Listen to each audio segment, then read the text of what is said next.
তুমি প্রোফাইল পিকচারে যাকে দেখো সে আমি নই। খেয়াল করে দেখো, ওই ছবিতে খুঁত নেই কোথাও। ওই ছবিটা সুন্দর। 10টা ছবি তোলার পরে সবচেয়ে সেরাটা যায় প্রোফাইলে।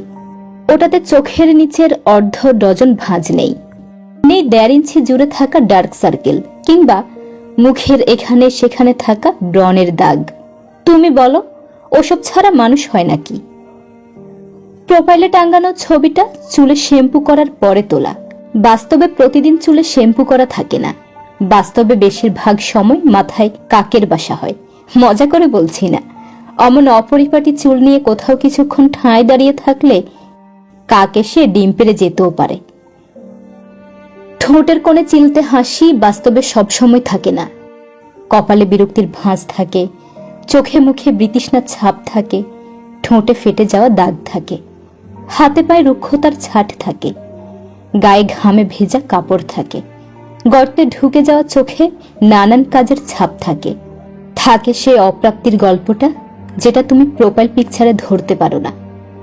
বিশ্বাস করো, প্রোফাইলের হাসি খুশি মানুষটাকে বাস্তবে দেখলে তুমি ভয়ও পেয়ে যেতে পারো। মনে হতে পারে যুদ্ধ কবলিত কোনো এলাকা থেকে আগত কেউ একজন। মনে হতে পারে দুর্ভিক্ষ কবলিত এলাকায় জীবন মৃত্যুর মুখোমুখি দাঁড়ানো কেউ একজন। মনে হতে পারে যাকে তুমি দেখেছো সে নয়, অন্য কেউ। প্রোফাইল পিকচার এমন এক মিথ্যে কথা যা আমরা সবাই বলি। কেন বলি? নিজের জন্য বলি। জীবনের জাতাকলে পিষ্ট প্রত্যেকটা মানুষ একটু সময়ের জন্য হলেও নিজেকে সুখী সুন্দর দেখতে চায়। সুখী সুন্দর মুখ দেখতে সবার ভালো লাগে। মনোবিজ্ঞানীরা বলেন, সুন্দর জামা কাপড় পরে থাকলে মানুষের আত্মবিশ্বাস বাড়ে, মন ভালো থাকে। আমরা সবাই নিজেদের মন ভালো রাখতে চাই, মিথ্যে করে হলেও চাই। নির্দিষ্ট কাউকে ঠকানোর উদ্দেশ্য না থাকলে এ চাওয়াতে দোষ দেখি না। তুমি যেন আবার ওই ছবি দেখে আমাকে বিচার করো না। ওই ছবিটা আমাকে যতটা সুন্দর দেখায়, বাস্তবে আমি তার ধারে কাছেও নেই।